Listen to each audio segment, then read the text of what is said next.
Hello আমার প্রিয় বন্ধুরা, সবাই কেমন আছো? আশা করি সকলে খুবই ভালো আছো। তো তোমাদের সামনে আবারও ক্লাস 10-এর ফাদার সেলফ, আর কে নারায়ণের লেখা ফাদার সেলফ গল্পটি নিয়ে আবারও চলে এলাম।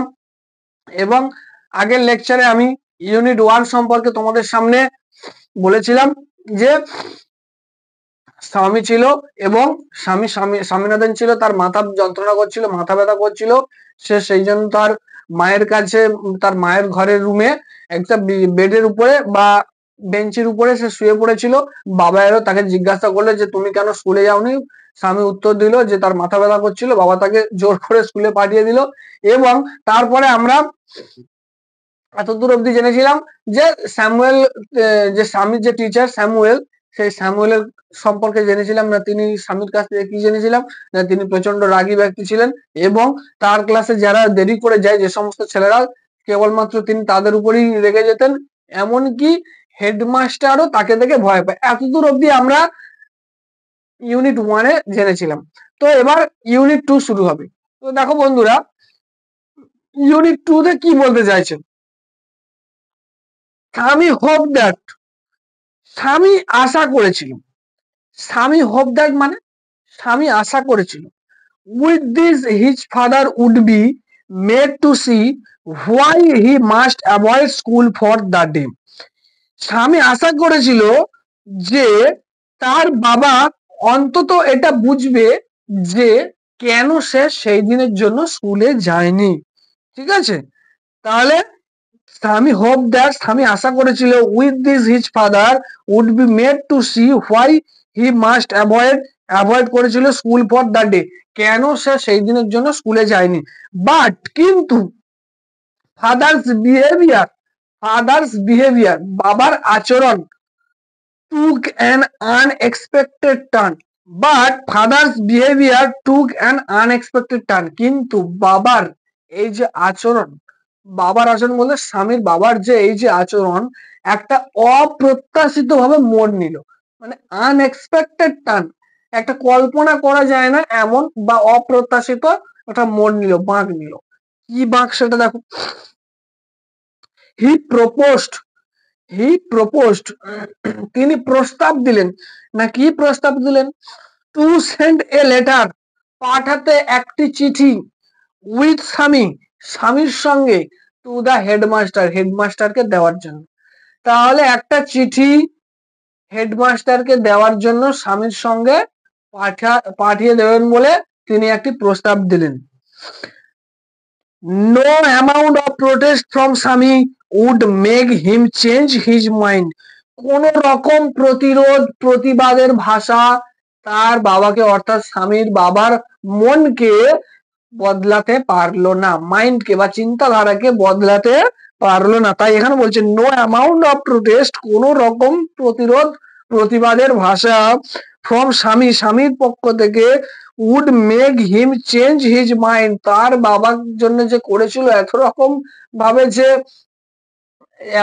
ভাবে যে প্রতিরোধ ব্যবস্থা গড়ে তুলেছিল, একটাও কাজে দেয়নি। ঠিক আছে, তার বাবার মনকে গলাতে পারেনি।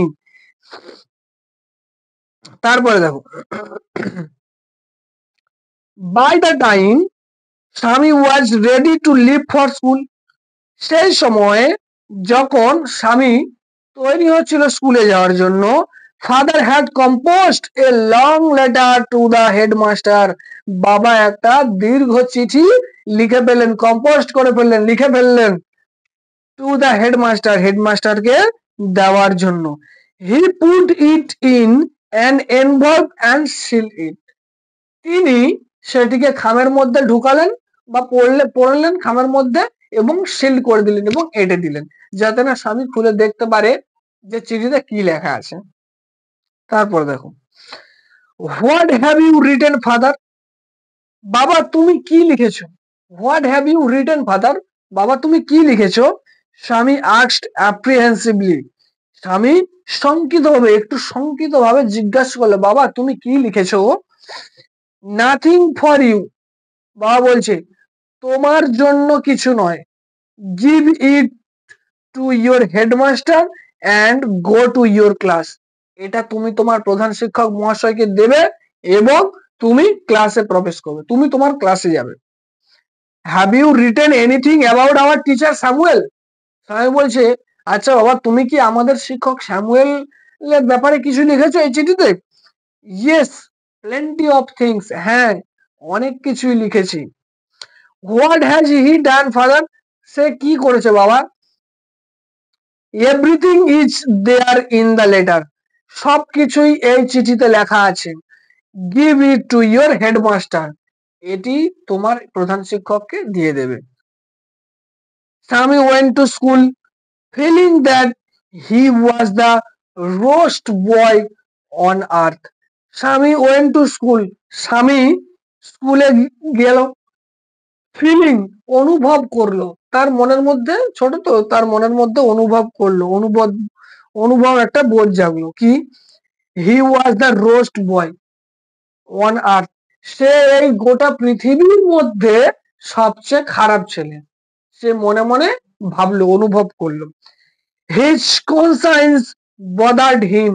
তার বিবেক তাকে বিব্রত করেছে, তার বিবেক তাকে বিব্রত করেছে বা বিরক্ত করেছে।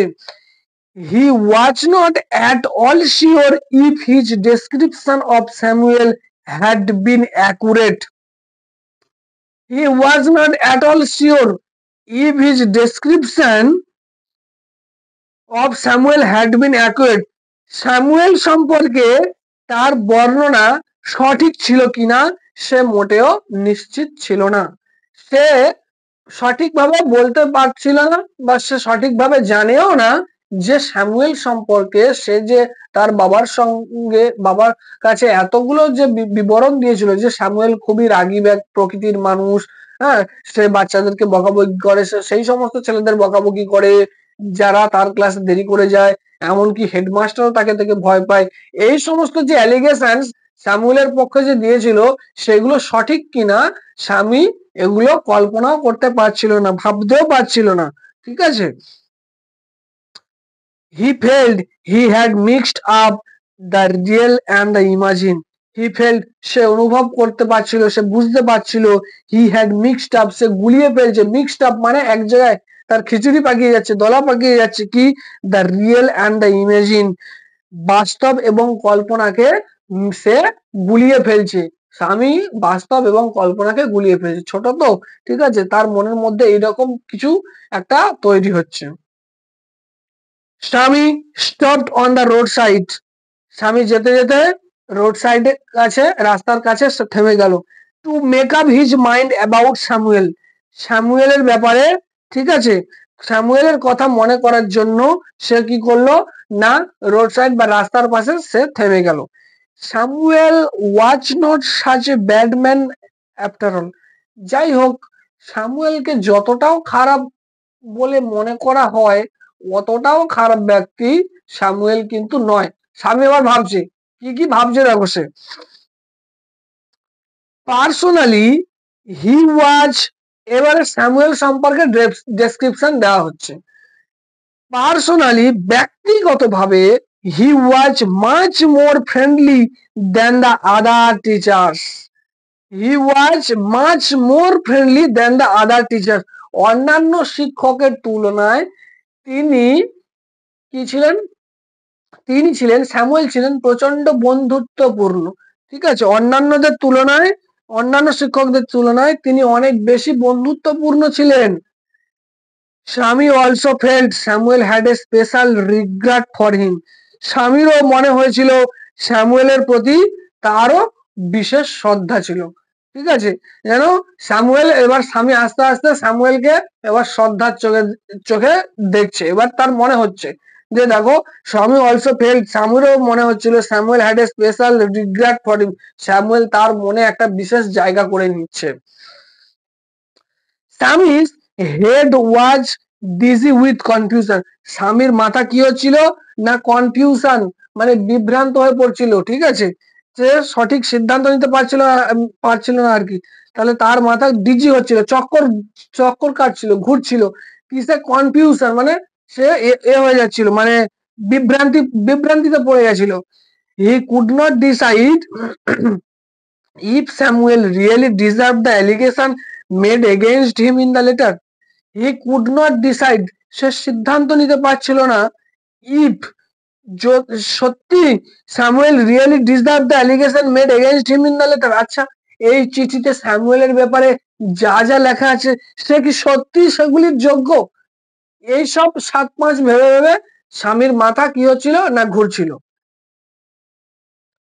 The more he thought of Samuel, the more স্বামী grieved for him. তাহলে সে যতই স্যামুয়েলের কথা ভাবছিল, স্বামী ততই তার জন্য দুঃখিত অনুভব করছিল। যতবারই সে স্যামুয়েলের কথা এরকম ভাবে ভাবতে থাকে, ততবারই সে মনে মনে একটা দুঃখ বা একটা হতাশা একটা ফিল করছিল। Two recall Samuel dark face, মানে স্যামুয়েলকে দেখতে খুব একটা ভালো ছিল না আর কি, তার একটু শ্যামবর্ণ, আমরা বলবো শ্যামবর্ণ মুখ ছিল, ঠিক আছে। হিজ থিন মাউস্টেজ, তার পাতলা মাউস্টেজ মানে গোফ, তার পাতলা গোফ ছিল, এবং unshaven cheek and yellow coat field Swaminathan with sorrow, এবং তার না কামানো গাল, ঠিক আছে, হালকা একটু দাড়ি দাড়ি ছিল, এবং হলুদ কোট, কি বলছে ইয়েলো কোট, হলুদ coat field Swaminathan with sorrow, স্বামীনাথনকে দুঃখে, স্বামীনাথন দুঃখে ভরে গেল, ঠিক আছে। তাহলে এইরকম ভাবে স্বামীনাথন হালকা একটু কালো বা শ্যামবর্ণ ছিল, তার কি ছিল না পাতলা তার গোঁফ ছিল, এবং তার কি ছিল না কামানো তার দাড়ি ছিল। তাহলে আমরা ইউনিট 2 ফাদার সেলফ চ্যাপ্টারের ইউনিট 2 আমরা শেষ করলাম। আশা করি তোমাদের সকলের খুবই ভালো লেগেছে, এবং যার যেখানে কোয়ারি আছে তোমরা অবশ্যই মেসেজ করে, অবশ্যই কমেন্ট করে তোমরা জানাবে। তোমাদের কমেন্টের রিপ্লাই দেওয়ার জন্য আমি সব সময় আছি, তোমরা আমার সঙ্গে থাকো। এবং আমি কি করব, আমি চেষ্টা করব তোমাদের পরীক্ষার আগে পর্যন্ত, তোমাদের মাধ্যমিক পরীক্ষার আগে পর্যন্ত আমি সিলেবাস কমপ্লিট করে দেবো, ঠিক আছে। তোমরা আমার সঙ্গে থাকো, এবং বিন্দু বিন্দু থেকে সিন্ধু হবে। আমি মনে করছি 0 থেকে শুরু করেছি, কোনো ব্যাপার না, একটা দিন গিয়ে আমরা এটা শেষ করব। চলো সকলে ভালো থাকো এবং এতক্ষণ ভিডিওটি দেখতে থাকো।